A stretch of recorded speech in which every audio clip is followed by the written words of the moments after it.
Up next, we have Ryan Bigg. Might be a familiar face for a lot of you, some of you, none of you, possibly. He is, well, at least from people at Culture Amp, should recognise him at the very minimum, I hope. Who again have sponsored his coming to our conference today, which we're immensely thankful for. A lot of what you see here today might not even have happened if it wasn't for his God-tier money transferring skills. He is also our Ruby Australia financial controller, treasurer, holder of the credit card, and my current best friend for that reason. And he's also a prolific writer of books. He's currently writing an Elixir book, is that correct? Which is his 9th book. So that's 9 more books than I've ever written. But take it away, Ryan. Thank you.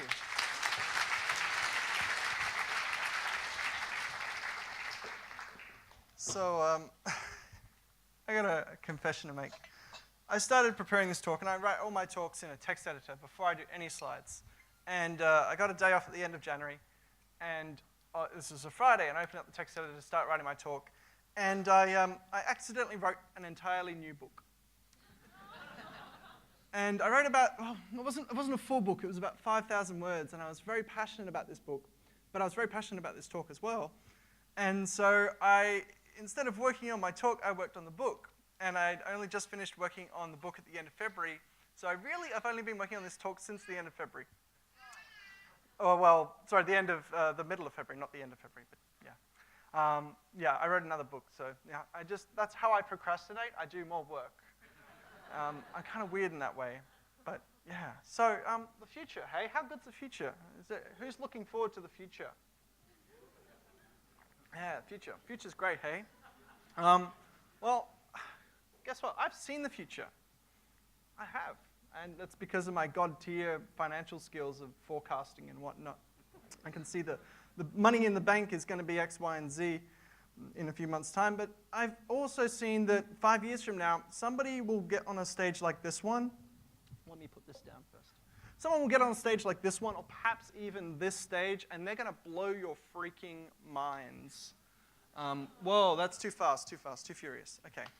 Calm down. This person is going to astound you with radical talk on a subject that we in the present can only guess at.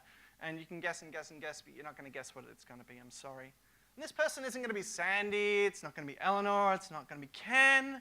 And it's not even going to be me, as much as I and my ego would really love that, for all of you to be in my grasp. I'm actually preventing you from going to dinner. Like, you have to wait for me to finish speaking before any of you can leave this room. So this person today knows a model as somebody who would walk down a catwalk in some ostentatious outfit. They know that a view is what you get from that lovely lookout up in the mountains. And they think that they think that Ruby on Rails is a cause for concern because enough Rubies on enough Rails could potentially derail a train. What a waste of good joules that would be. In fact, this person who is going to blow your mind in 5 years, this person today has just started on Chris Pine's Learn to Program book. This is the book that I recommend for anyone wanting to learn Ruby. Start here. This person has just invoked the puts method for the very first time today. But 5 years from now, they're going to blow your freaking minds. How cool is that? And tomorrow, they're going to attempt the RubyConf. And maybe next week, they'll dabble a bit on HTML and CSS. And a few months from now, they might learn that Ruby on Rails puts the HTML and the CSS together, along with the Rubies, and you get that kind of nice shiver of excitement when it all just works. And then 5 years from now, they're going to blow your freaking minds with a talk of astonishing brilliance, eloquently delivered with perfectly timed jokes and puns. How good are puns? As a dad, I love puns. Like, if I don't tell a pun in a single day, they actually revoke my dad license. And so far, I've kept it up for 18 months, so that's pretty good. So yeah, and they're gonna tell this talk, and we're gonna know who this person is in 5 years' time. This is because they will be on stage and they will have a wonderful introduction from Mel and from Nick, possibly. I don't know, 5 years, anything can happen. And they're going to be blowing our collective minds. They're going to have a name badge, and that badge will tell us who they are. The introduction will tell us who they are, but hopefully they will also tell us themselves.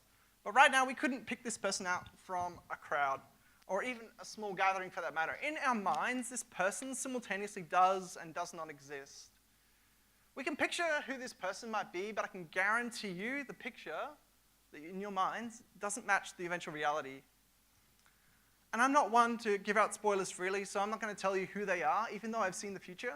You're just going to have to wait and see. What I can tell you is that one of you will hire this person as a junior developer, and that will be their very first programming job. You will kickstart the career of somebody astonishingly brilliant, and it's going to be all because of what I'm about to tell you, so pay close attention. Okay, enough ego stroking. So, if there was absolutely one thing that I would want to stick in your minds, it would be this: hire junior developers. Who here is a junior developer? Look at them. Here you go. You can hire, not if they're working at a company, I wouldn't say go and poach them, but if they're not working somewhere, maybe ask them first and then hire them. But yes, hire junior developers. This is the way that we build a stronger community. These juniors that you hire today will turn out to be the people blowing our minds in 5 years' time. They will be on this stage blowing our minds in 5 years' time. And now you're like, but Ryan, we really only hire senior Ruby developers. I'm like, oh yes, that old active mantra. Hiring senior Ruby developers, hiring senior Ruby developers, hiring senior Ruby developers. Maybe if we cross our legs and meditate and maybe click our heels together 3 times, our dreams just might come true. Maybe we will find that elusive senior developer. But how is that quest working out for you at the moment? Who is trying to hire a senior Ruby developer at the moment? Boom, boom, boom, boom, boom. It's like 30 hands. That's a lot of seniors. We all know that there are 3 hard problems in computer science, right? We know the 3 hard problems: cache and validation, naming things, and hiring more senior Ruby developers. And it's hard because we've drained this talent pool of ours dry. And yet our obsession and our active mantra, they still continue to no avail. But why is it that we only hire seniors? Why is it that we have this obsession? And I reckon this is because we all want a senior developer, because in our minds, we might want a senior, but we might be happy to take a mid too, I should point that out. And we want these people because they allegedly, and this sounds like a criminal trial, allegedly, because they have the skills to instantly dive straight into our code with little to no guidance, and then they can start shipping things. Bam, out the door, gone. That old expression of that they can just hit the ground running. This is because our code is so brilliantly well-structured and organized according to the Rails best practices, right? And nobody would have to upskill on a single part of the code base because we all follow the laws of Sandy and the commandments of Avdi to the letter. There is no legacy code with their legacy decisions that meta-programs the constants from Java, written in a hurry because we needed to ship that thing fast. None of this code exists in real code bases. That is actual real code, I should say. The names are protected to protect the not-so-innocent. You may think that you only need to hire these best of the best badasses because your application is a large, unmaintainable collection of microservices written in obscure languages like Scala, surrounding a ginormous... Oh, don't you love it when a joke lands? Oh, that's a good feeling. Oh. written in Scala, surrounding a ginormous monolith, and only the badasses can understand it. You need these badasses to navigate the spaghetti that is your legacy code, all because you didn't follow the advice of Avdi or Sandy.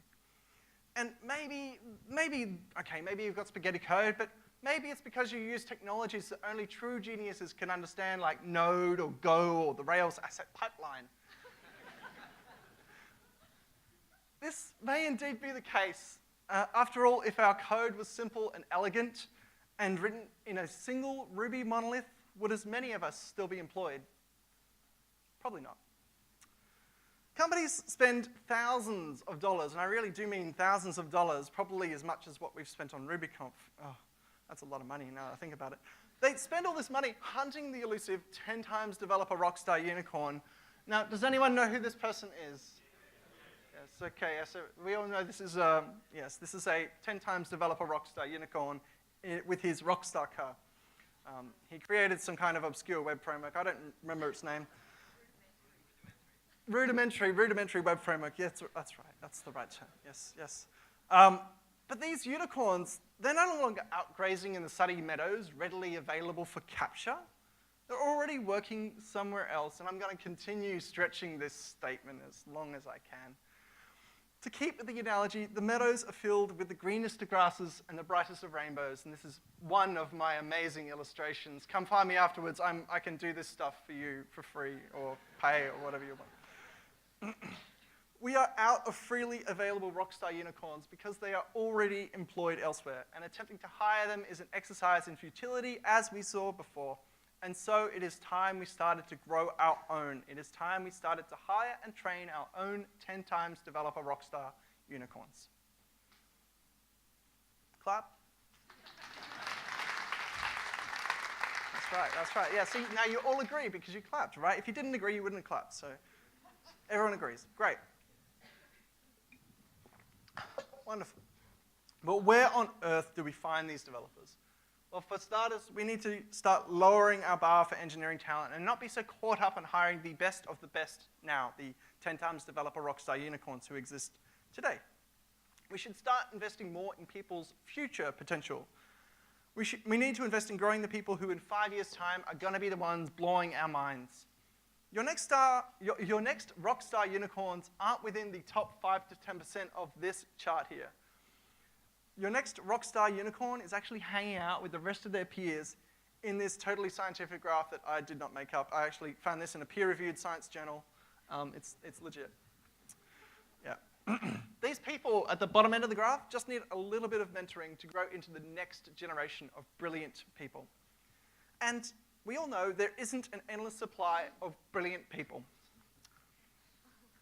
I'll give you a moment. I made this slide, and I reckon 4 out of 5 times I've rehearsed this talk, and I've rehearsed it more than 5 times, thank goodness. But every time I come across this slide, I giggle to myself a little bit. It's so perfectly. There isn't an endless supply of developer Rockstar unicorns that we can just keep harvesting today. This amazingly talented and gifted pool of developers, as we're painfully finding out, is not limitless. We've harvested it to its extreme. We must lower the bar for hiring and hire outside of the top 5 to 10% of brilliant developers today.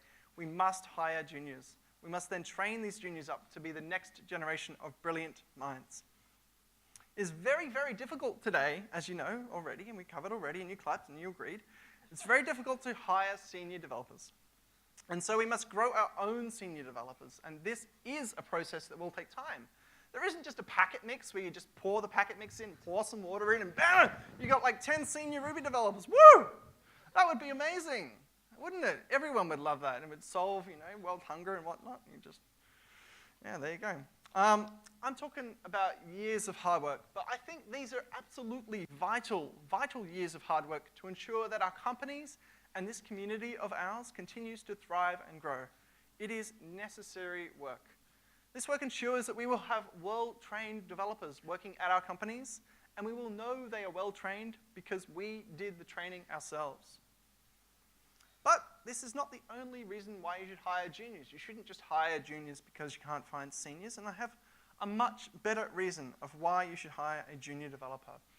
And it's a huge claim, but I'm going to make it, there you go. Juniors make teams better. Unequivocally, they make teams better. Whoa, big claim. Yeah? Anyone want to fight me? No? No? Okay. Yep. Thanks, juniors.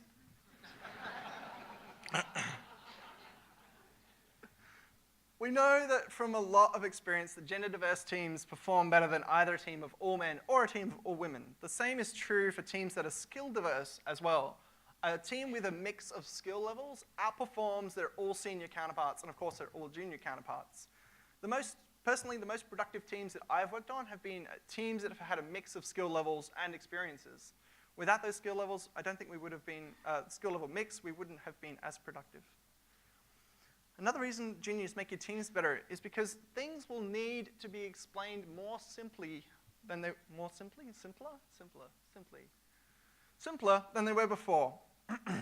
This makes things easier to understand for all members of the team, and it makes things that things aren't talked about in such a jargony or high-level way all the time. People understand things in an easier way when communication becomes simpler. Juniors make your teams better because teams that have a junior tend to actually document things, like in the first place, but the documentation tends to be more thorough. For instance, when I was working on so I run a program, I'll get to that eventually, we'll cover that. But when I was actually doing real development, I was on a team that was recently developing some microservices that worked with our Ruby application. And we hired a junior onto this team, and the junior was asking, oh, well, how does an event go from the main monolithic application to the microservices? And we were like, oh, it just goes through the X, Y, and Z. And she was like, yes, I know some of those words, like and. Yeah, and it's not because of anything on her fault. It was totally because we weren't explaining it the way that she was learning it. So we weren't explaining it well enough for her to learn it.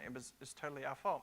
She's more of a visual learner. So we came up with a diagram of the microservice and of the main monolith, and we showed how an event, we could point on the wall, how an event flowed from the main monolith out to the microservices. And we were able to point, and then she understood, and that was brilliant. We actually documented it. Without the junior, we wouldn't have done that. We would have just kept talking about it at a high-level concept, like using words like, oh, it just goes through the event processor. Of course it does.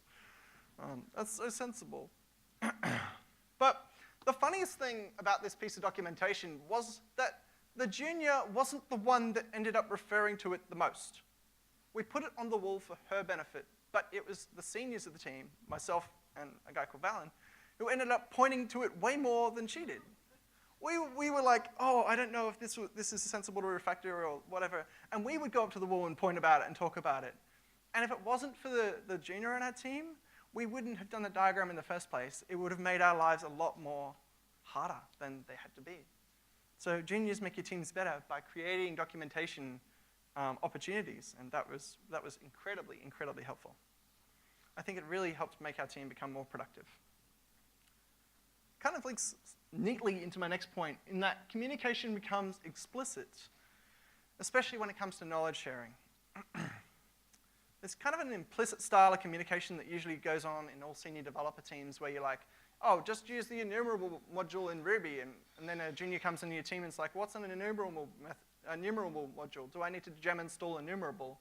Like, well, no, sorry, no. When that team I was on was only senior developers, we communicated implicitly about the structure of the two applications, the monolith and the microservice, because we built them. We knew how they worked. When we got a junior, that communication changed to favoring explicitness over implicitness, which was so much better. We didn't talk about things in abstract terms. We talked about them in concrete terms. We pointed to the diagram. We explained things in simpler and more easier to understand terms. There was less team conflict around what the different terms meant because we had all that documentation. Also, on that topic of communication, more questions get asked by the juniors than the seniors on the team. And usually this is because the juniors want to learn. And it's not the questions themselves that are the most helpful, but it's the answers. These answers to the questions not only help cement the junior's knowledge, but they give the senior developer practice in understanding and explaining concepts that they may not have explained otherwise. Personally, I've learned a lot from overhearing somebody else's question and the corresponding answer. And sometimes a question from a junior can even spark a thought about how to structure something better in the code, or how to document a part of the system in further detail so that everyone on the team can better understand it. Those questions like, why is this done this way? Those questions are my favorite from juniors because they question the established practice of the team and they're like, well, maybe it doesn't have to always be done that way. And oftentimes they can lead to system improvements. Us seniors typically don't ask those questions. They're just like, whatever, this is legacy code, I'll work with it. Cool. Yeah, and one more thing, and this is the thing that juniors provide that absolutely no senior can provide to your team, and it's the most important developer skill. What's the most important developer skill?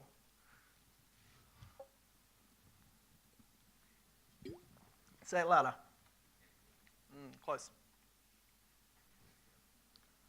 Patience. Patience is the most important developer skill. And I think it does tie into your point about empathy too. This is the thing that juniors provide to your team that no senior can do. The senior must explain things to a junior, and that takes time, and they might even, God forbid, have to explain it more than once.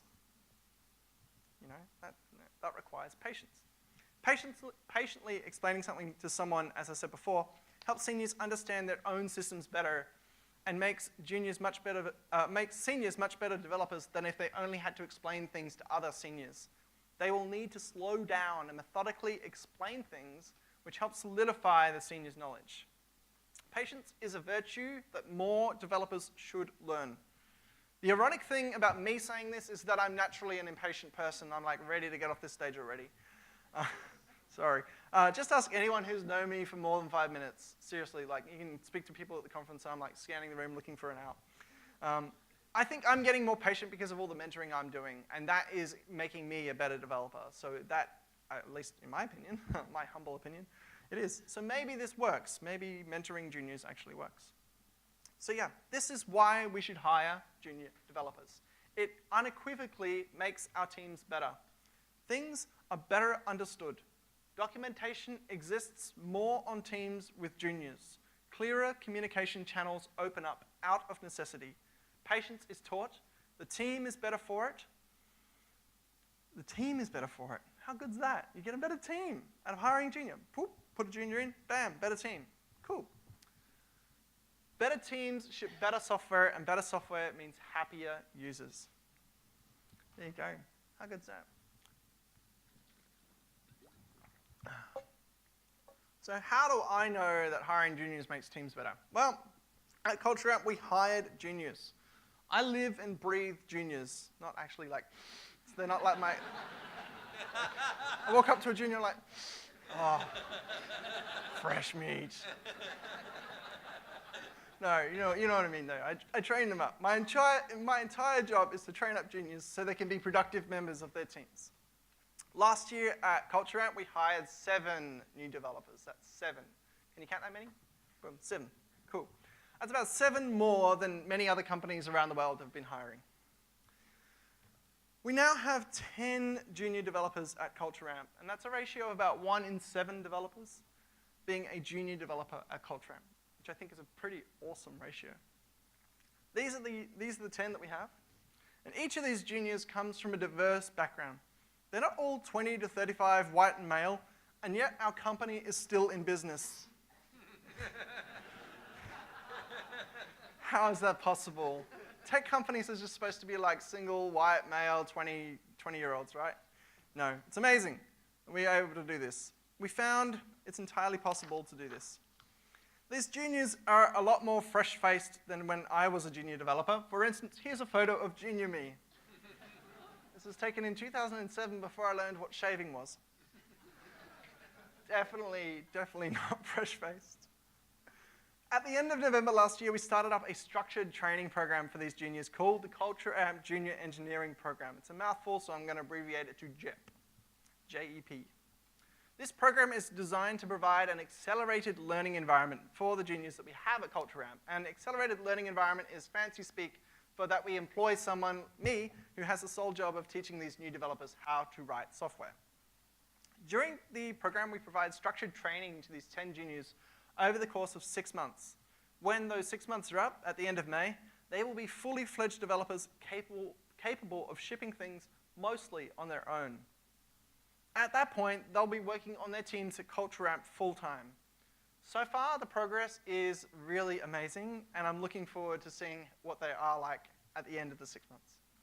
I'd like to highlight that we've hired people who aren't all white, 20 to 35, utterly amazing, top 5 to 10% senior Ruby developers, and yet everything is still okay, somehow.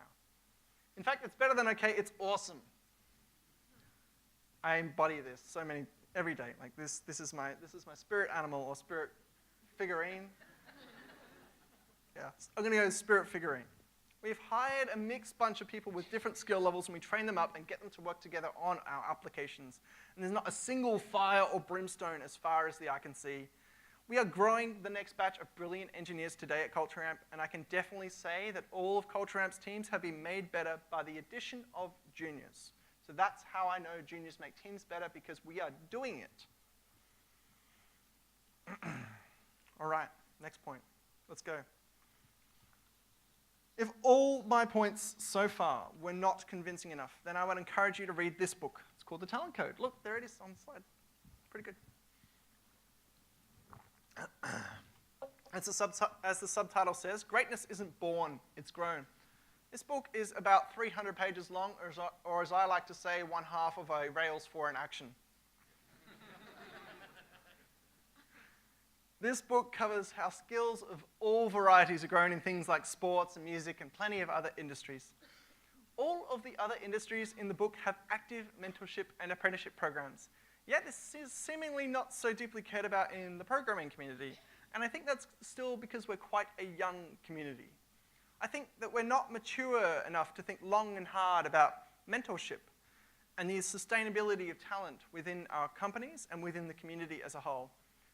We haven't had to think about potential succession plans for our code bases. Who will maintain our code after we're gone? Our industry is not quite yet old enough to have needed this, but I think we're on the cusp.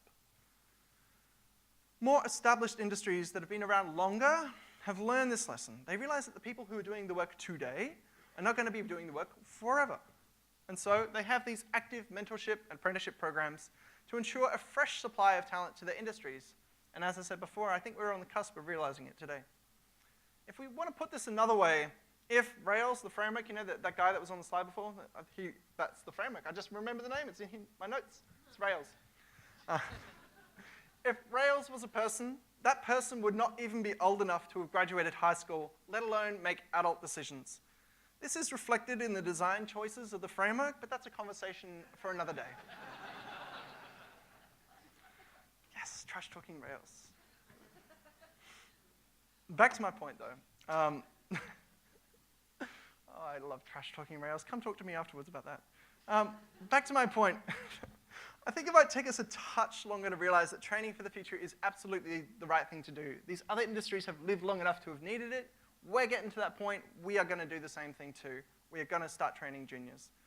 Because it ensures that we have a sustainable talent pool that we can hire from, and overall leads to better performance for teams, as we covered before. Back to this book, though. I'll let you in on a secret that's in the talent code. In fact, it's 3 secrets. For anyone to get better at anything, they need to have 3 things. These 3 things are, they must practice the hell out of whatever it is they want to be good at. No one wakes up in the morning and is like, bam, I know Rails, or I can drive an F1 car, or I can skydive, although that just requires falling out of a plane, really. It's the landing part that's the hardest. But they must practice the hell out of whatever it is they want to do. If they don't practice it, you don't get good at it, right? I've watched however many Jackie Chan movies, and I can't kung fu or whatever it is, kick or punch or run away as good as he can. So they must practice the hell out of it. That's number 1. Number 2, they must have a passion or a drive for whatever it is they're learning. Without that drive, they can't continue to, they won't grow and thrive as well as they could. And number 3 is that they must have a good mentor who is encouraging and they can provide sound advice. So again, they must practice the hell out of it. They must have a drive or a passion for it, and they must have a good mentor. You should definitely read this book. In fact, you can get out your notepad. Yep, that's right. Bam, on it already. Writing the talent code down, that's good. Yep, good. Write that down. Yep, talent code. Daniel Coyle. Yep, Amazon.com. Good. Yep. This book really helped me understand why it is important to mentor newbies in any community, and it taught me a bit about how people learn. It is definitely a worthwhile read. One thing that this book highlighted to me is that the Beyoncés, the Kanyes, and the Ricks didn't just one day appear out of thin air, and I'm going to spare you the audio clip. These people practice the hell out of their craft. They have a passion for what they do, and they have had great mentors who have helped guide them to where they are today. These people were trained over years, and that's how they got to where they are. We should do the same for our industry to build our talent pool. How do we expect to have more of our own great talent to hire if we're not hiring juniors and letting them improve their skills by practicing on real-world applications? Remember, these people need to practice the hell out of programming to get better at it. They need to have a passion for it, and they need to have a good mentor. We can provide at least two of those things. We can provide the practice, and we can provide the mentors. The drive is something they can provide themselves. They got to bring something to the party, you know? These people do not simply pop into existence.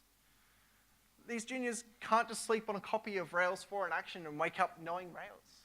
It's not how the real world works. These juniors have to be taught. We have to grow talent if we want talent. And the talent code helped me understand this point very clearly, which is why I recommend it to you. There you go. Another drink. Might have to get another one. Hang on.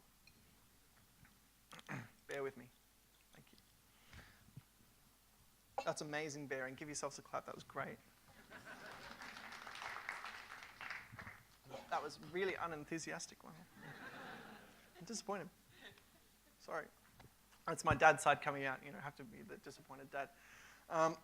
Anyway, I think your companies should try to hire juniors and mentor them. And I know that I've said that a few times already, and that's the title of my talk, Hiring Juniors. But I really, really, really want to drive that point home. It's critical. And I'm not suggesting that your company should go out and hire a batch of juniors, hire 7 juniors, bam, and put them to work. No, don't do that. I think you should just start by hiring 1. You start at 0 and you get to 1. Interview a couple and pick 1 from that batch. If your company is at least 4 developers and at least 1 of them wants to mentor, you are able to hire and support a junior. I believe in you. Everyone in this room believes in you. You can do it. Rather than running a structured mentoring and training program, you can start by hiring a single junior and pairing with them to grow their skills and your team. This will lay the groundwork at your companies for more juniors later on, if you wanted to be that case. So if you have at least 4 seniors in your team, you can hire a junior.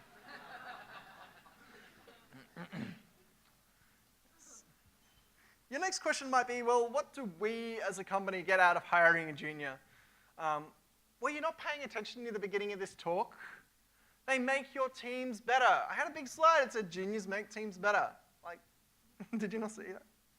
This is what you get out of hiring a junior. You get out of it better and bigger teams. And we as a community get some fresh faces, and that's a huge positive in my eyes too. So yeah, there it is again, in case you missed it.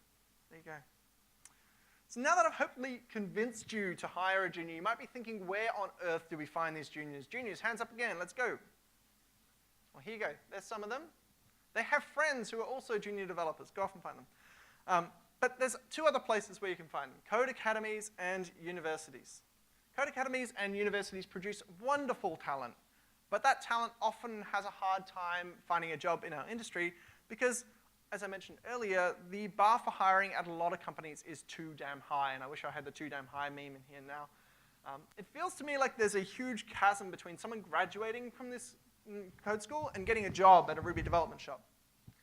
I hear this from a ton of juniors that I speak to too. In fact, I'm so passionate about this idea that I even drew another picture. I am an amazing illustrator, like just off the chain, Picasso level, yeah. The junior is shown here on the left in case you didn't realize that's a junior developer. Yeah, you kind of have to use your imagination a little bit.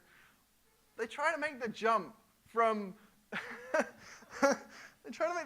graduating from these universities or the code schools into being placed in what they would call a real job. You know, I'm a real boy. Yeah, that kind of thing. When they take this leap, they fall short. They smash into what I've called the wall of rejection. I haven't labeled it here, but that's the name of it. And they leave a bloody smear, that's the red ink, blood, as they fall into the pit of depression.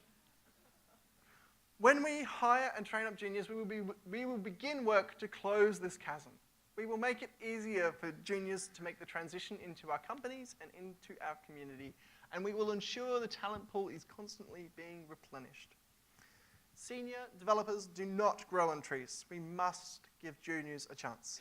If we want to hire a junior, first lower your hiring bar and then take a look at the people coming out of code academies and universities. I wouldn't be giving this advice if we didn't hire people from those places. In fact, we've hired 3 people at Culture from places like this. We hired Jamie, that's him in the Phantom of the Opera mask, pulling a face. Classic Jamie. And he comes from Coder Academy in Melbourne. And then the other two, Rebecca and Jasmine, both went to the same university, RMIT in Melbourne. All three of these junior developers have a huge talent for learning and self-development, and CultureAmp is really glad to have them working for us. But then there are also juniors who have the same kind of eagerness to learn and motivation, who have never gone, who've never stepped foot in a code academy or a university. Thank you. Out of the CultureAmp juniors I mentioned before, 3 fit this bill: Ramya, Julie, and Namibia. While these 3 haven't gone through the intensive coding schools or universities, they still bring to CultureAmp a great set of skills that they've built up themselves. Their ability to learn on their own far exceeds any who have been classically taught, because they haven't had that support net of being able to go to a teacher and say, I've got this problem. And the teacher goes, ah, yes, run this code. It will fix your problem. They haven't had that. They've had to fix it on their own. These people who have come from coding academies or who are self-taught or universities are the future brilliant developers of today, of the future. Now, yeah, it's getting towards the end of the day, isn't it? Cool. We must start hiring and training these people today. They are definitely out there. Now that you've hired, not quite hired, but you found a junior, you're probably going to want to interview them and get an idea about who they are. When interviewing a junior, it's important to remember that it's probably going to be one of their first ever programming job interviews. You should treat them gentle. This is my first tip. Treat them gently. Do not try to trap them with programming riddles or vague trivia. Your interview process should be more like a relaxed chat than an interrogation. Where were you on the night of July 4th, 1994? Probably in bed asleep, because that's what I did back then. I was like 7. You want them to feel comfortable and welcome, and not like you're their enemy. And then after the interview, I want you to do something completely different, way out of left field. I want you to give them some feedback, even if you are going to reject them. There are 3 simple rules for this feedback. It must be all of these 3 things. It must be actionable, it must be specific, and it must be kind. If this feedback is actionable and specific but not kind, then it might seem like a criticism. If it is actionable and kind but not specific, then the junior might not know what to do better next time, and so on. You get the idea.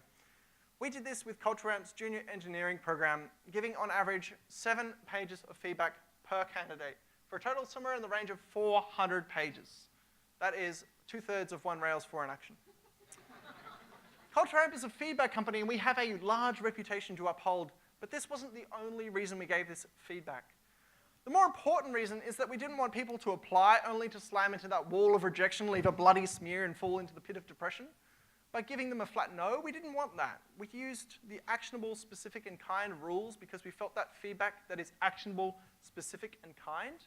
Here's them falling down again. That's the next slide. Yeah. Good. We felt that this feedback, the actionable, specific, and kind feedback, would motivate juniors towards self-improvement, even if they didn't pass our interview phase. A flat no would be incredibly demotivating to receive as a junior, and we didn't want that. We wanted to encourage them, even if we rejected them. When interviewing juniors, you should give them some feedback too. Follow these rules.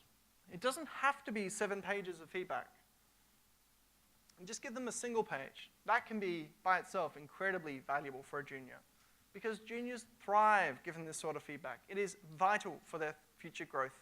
Putting in a little bit of extra effort at the end of an interview for a junior will help them grow.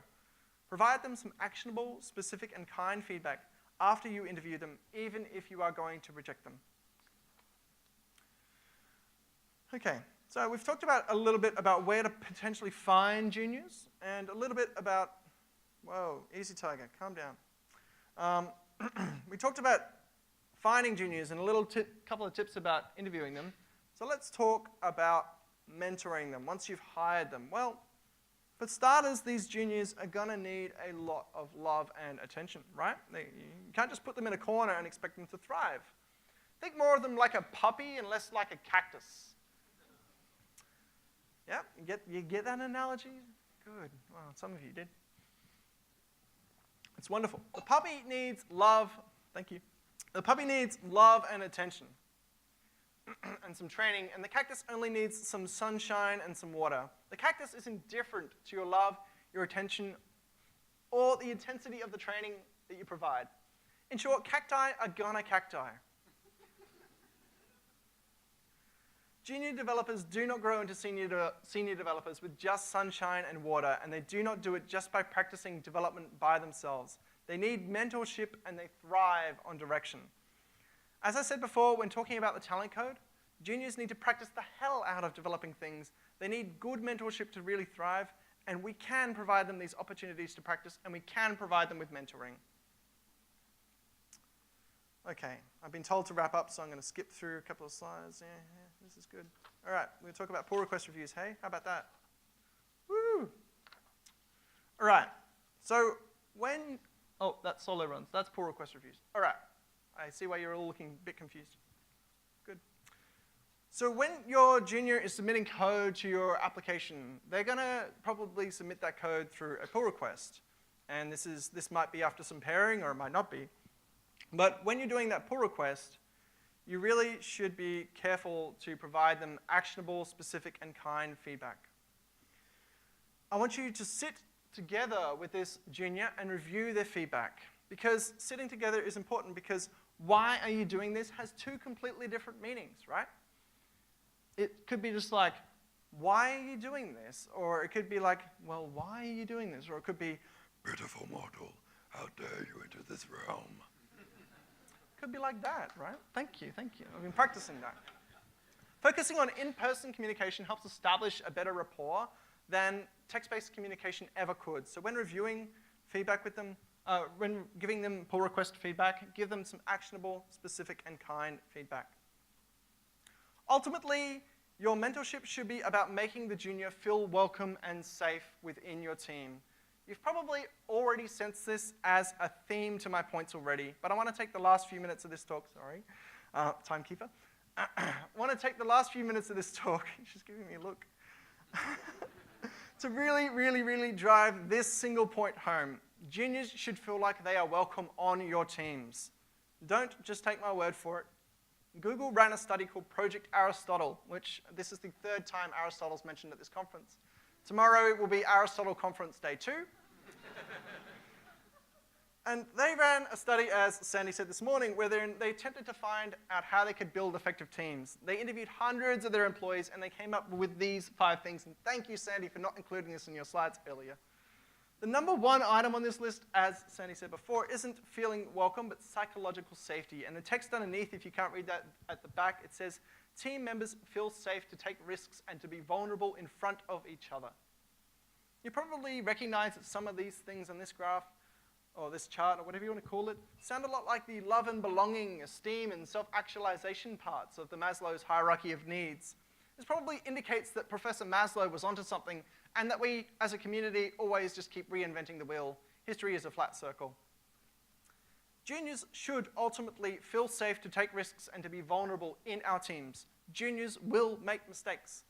We've all made mistakes. Ask me about that time that I dropped the production database for a multi-thousand user client of a consultancy and we had no backups. I asked my boss, can I drop this database? And he said yes. And I did. Except I knew it was the production database. He didn't know it was the production database.